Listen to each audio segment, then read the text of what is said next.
kita itu adalah mengikuti Al-Quran dan hadis. Itu kewajiban.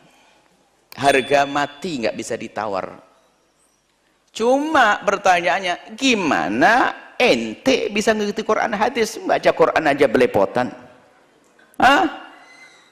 Kitab hadis saja nggak ngerti jumlah kayak mana. Maka karena kita tidak bisa langsung kepada Quran hadis karena terbatasnya, sealimnya orang pun ada keterbatasan.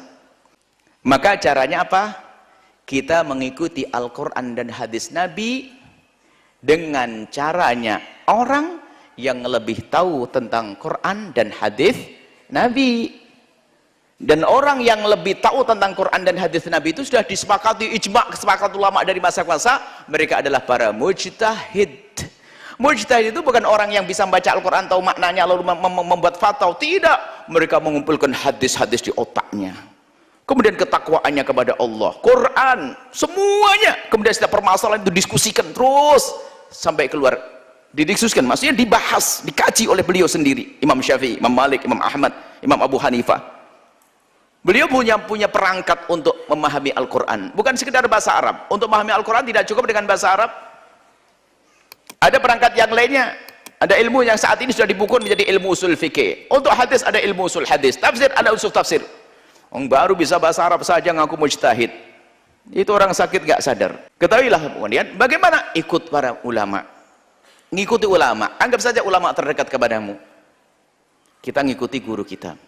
Dan ternyata guru kita pun juga sama mengatakan, aku pun tidak punya kemampuan yang maksimal di dalam memahami Al-Quran dan hadis Nabi. Akhirnya guru-guru kita pun, maka saya ngikuti ulama. Tidak satu ulama, banyak. Ada Imam Romli, Imam Nawawi, semua pemahaman tentang masalah hukum wudu, saya ngikuti mereka. Sebab mereka itu ternyata mengkaji, dan semuanya juga dari Quran dan hadis. Jangan sampai ada yang mengatakan Imam Syafi'i tidak pakai Quran hadis. Ada orang, jangan ikut Syafi'i, kita perlu ikut Quran hadis Nabi. Ente tidak sadar kalau ente kurang ajar, seolah-olah ente ngomong Imam Syafi'i nggak pakai Quran hadis. Jadi paling kurang ajarnya manusia.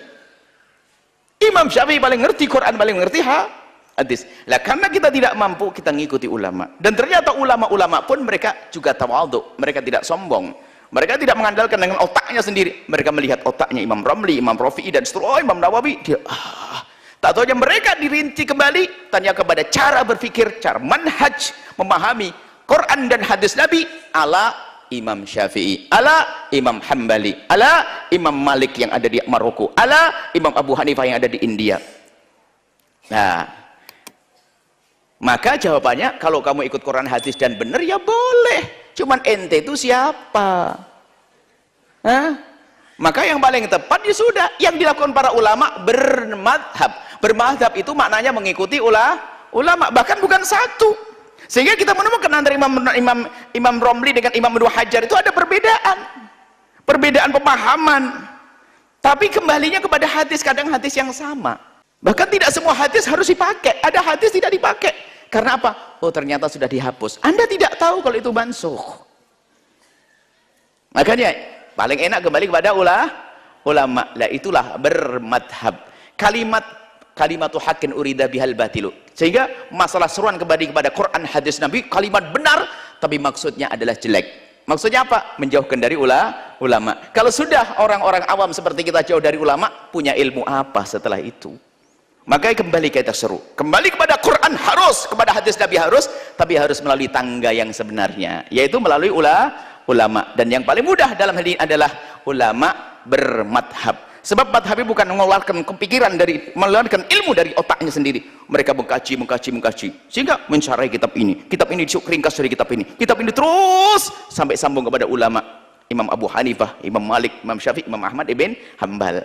Maka cara kembali Quran hadis Nabi adalah harus. Cuman cara kembali kepada Quran dan hadis Nabi adalah melalui orang yang lebih tahu tentang Quran dan hadis Nabi, dan mereka adalah para ulama. Dan para ulama pun ternyata mengerucut mereka kembali kepada metodologi yang dihadirkan oleh ulama-ulama besar, para mujtahidin mutlak seperti Imam Abu Hanifah, Imam Malik, Syafi'i, dan Imam Ahmad. Artinya apa?